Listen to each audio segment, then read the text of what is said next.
Mas antes de qualquer coisa, se você gostar do vídeo, curte, compartilha e segue o canal. Quando se trata de analisar King Kong, muitas questões polêmicas já surgiram. O filme já foi visto como uma analogia ao imperialismo do homem branco indo conquistar os não civilizados, ou mesmo do homem tentando domar a natureza. A mais delicada talvez seja a que compara o filme a um relacionamento interracial. Apesar de tudo, Kong continua gerando debate e novos pontos de vista. Não temos como ignorar o seu potencial simbólico.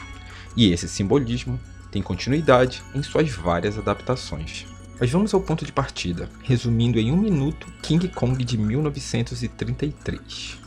Um cineasta de filmes de aventura está indo gravar o seu próximo filme em uma ilha desconhecida.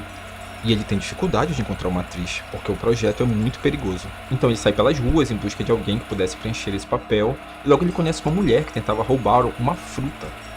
Ao perceber a beleza dela, ele rapidamente a escala para o filme. Eles zarpam em direção à ilha e ela logo se torna parte da tripulação. Surge um interesse amoroso entre ela e o primeiro imediato do navio. Em pouco tempo, eles chegam à lendária ilha e encontram uma civilização primitiva que oferenda mulheres para Kong, um deus gorila gigante. Essa civilização acaba sequestrando a atriz e a oferecendo para Kong. Os marinheiros partem para o resgate e muitos deles perdem suas vidas em confrontos com dinossauros. O imediato consegue salvar a atriz das garras de Kong, que persegue eles durante a fuga. Kong termina por fim capturado e é levado para Nova York, onde o diretor decide transformá-lo em sua grande atração, King Kong, a 8ª maravilha do mundo. Durante a apresentação, Kong escapa e leva a atriz para o topo do Empire State, onde ele é abatido por aviões. King Kong é o avô dos blockbusters. O filme foi um marco na história dos efeitos especiais. O trabalho feito pelo pioneiro do stop motion, Willis O'Brien, é inesquecível. A mistura de terror e fascinação que o gorila gigante causa transcende a tela e mostra o poder do espetáculo que os efeitos especiais conseguem criar. Nos seus 50 anos na ativa, a atriz canadense Fay Wray teve mais de 100 aparições entre filmes e programas de TV, mas foi pela sua encantadora Anne Darrow que ela seria eternamente lembrada.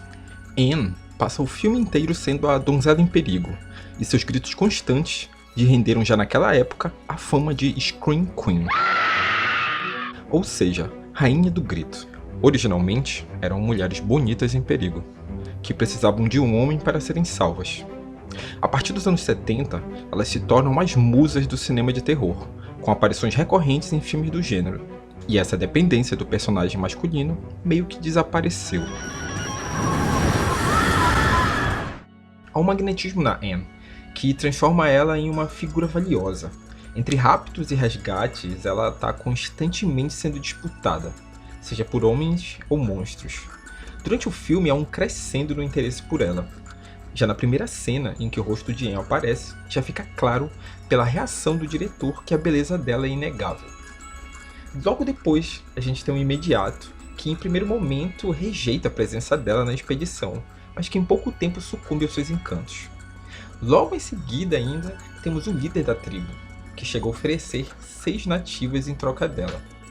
Mas é Kong que se torna a força majestosa dessa atração. O que domina todos parece ser o prazer de olhar para Anne. Explorar esse prazer do olhar é parte natural do cinema. Sculptor, filia the morbid urge to gaze. Freud usa o termo escopofilia para o prazer estético que uma pessoa sente ao olhar para algo ou alguém. Esse voyeur encontra prazer observando os atos sexuais ou a intimidade de uma pessoa. E isso é uma atividade apenas visual, sem ocorrer nenhum tipo de participação dele. Essa pulsão do olhar tende a objetificar o outro. Em 1973, a crítica de cinema e cineasta britânica Laura Mulvey lança o seu ensaio Prazer Visual e Cinema Narrativo. No ensaio, ela cunhou o termo male gaze, que foi traduzido como olhar masculino, para definir como as mulheres no cinema são representadas através da perspectiva de um homem branco e heterossexual.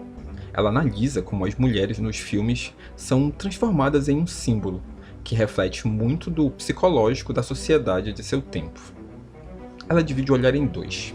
O olhar ativo, que seria o masculino, pois o olhar masculino determina e projeta uma fantasia estilizada na mulher. O outro seria o olhar passivo, ou seja, o feminino, onde a única coisa que resta para a mulher é o papel de ser exibida. Ela é transformada para transmitir um impacto erótico e visual. Ela se torna um objeto erótico, glamuroso, exposto para os personagens e para os espectadores, que combinam o seu olhar fixo sobre ela. E ocorre um diálogo entre esses olhares. Da feita que o espectador se identifica com o protagonista, ele logo se torna o seu representante na tela. Quando ela se apaixona pelo protagonista e esse erotismo é subjugado para atender apenas o ator masculino, é através dessa identificação com ele que o público também pode sentir que possui ela. O cinema, através dos seus códigos, ultrapassa o simples ser olhada, como em um show de striptease. Ele manipula e constrói um olhar dentro do próprio espetáculo, um mundo e seu objeto, feitos para esculpir a ilusão de desejo na medida certa. O filme começa na cidade de Nova York. Depois nos deparamos com uma ilha remota, e nela uma tribo primitiva. E além disso, temos um portão imenso na ilha, que separa essa tribo de um mundo pré-histórico, com dinossauros e gorilas gigantes. Esse salto do moderno ao pré-histórico acontece também no desejo que todos sentem por Anne. Inicialmente, temos o olhar dos homens, mas entre eles temos o pequeno macaco, Iggy, que vai ser depois substituído por Kong. A transmutação de Iggy para Kong nos transmite a ideia de que quanto mais primitivo o mundo se torna, de forma mais incontrolável esse desejo se manifesta. O diretor fala logo no início do filme que precisava de uma mulher para atender uma necessidade do público. Quando o diretor traz Kong para a cidade, é ele agenciando esse espetáculo do olhar. A relação de Kong com Anne pode ser vista como o controle que a fama e o sucesso criam na vida de uma pessoa. E o único obstáculo que impede Anne de abraçar essa escolha é o imediato que pretende casar com ela. Seguindo esse olhar metafórico, a cena final no topo do Empire State ganha a dimensão de topo do mundo. Mas no último momento, a escolha é feita. Kong é abatido, e logo em seguida o imediato surge e abraça Anne. Fica claro que eles vão se casar, e mesmo com essa escolha, o público masculino ainda se sente confortável, pois existe essa identificação com o mocinho. Tanto de 76 quanto de 2005 seguem a premissa clássica da expedição que se depara com Kong, o traz para a cidade, e ele termina morto. Na metáfora que envolve a protagonista feminina e seu dilema, os filmes vão praticamente em direções opostas, mas ainda usam a essência do original. O de 1976 fez algumas mudanças na história.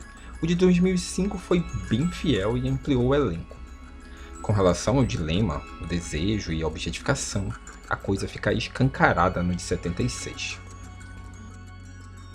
Did you ever meet anyone before whose life was saved by Deep Throat?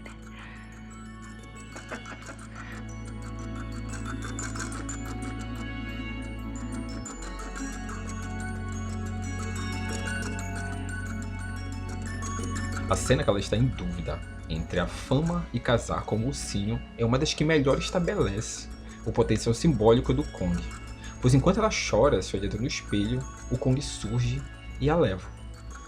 A escolha pela fama foi feita, e na cena final ela termina sozinha ao lado de Kong, conquistando a fama que tanto almejava, e acaba perdendo o seu interesse amoroso.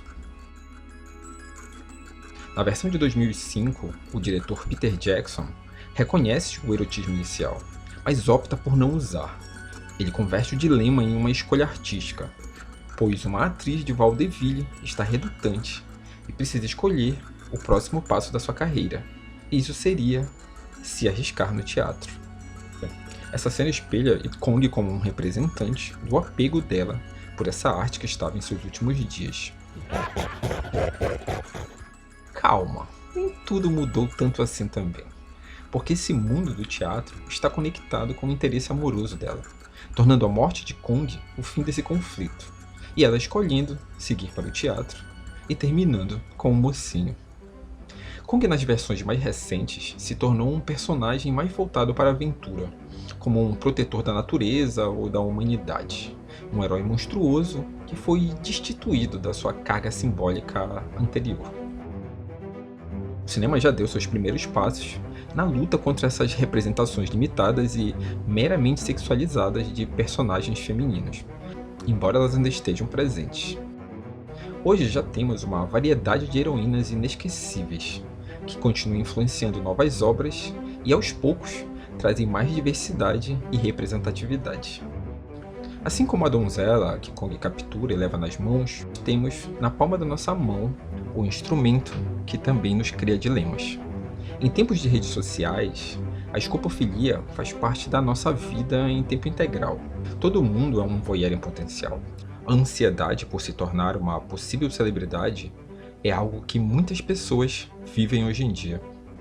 Parece um mundo em que a cada dia, várias vezes ao dia, vivemos a crise de ser a bela e também a fera. Se você gostou do vídeo e quiser apoiar o canal e me ajudar a fazer mais vídeos como esse, você pode colaborar através do Pix. Qualquer valor é bem-vindo.